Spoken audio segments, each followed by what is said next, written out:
करो कुछ ऐसा कि पहचान बन जाए, हर कदम चलो कुछ ऐसा कि वो एक निशान बन जाए।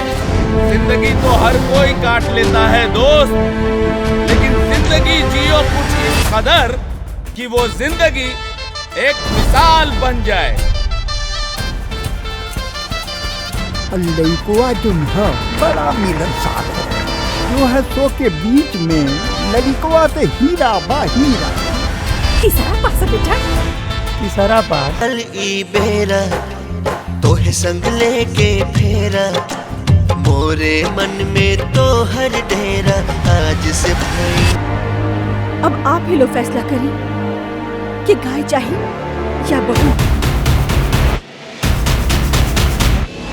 गयन के कहाँ बनले रे? तो गया बेच दे जो।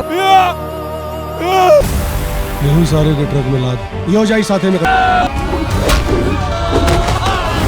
बैंक लोन दी ना, कौनो लोग उधार पैसा दी ना।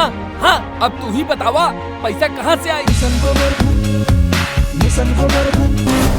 सचमुच में बहुत भागा बाड़े। बचपन में तो बाप मर गई, ए बकर तोर मेहरारू तो के छोड़ के चल गई।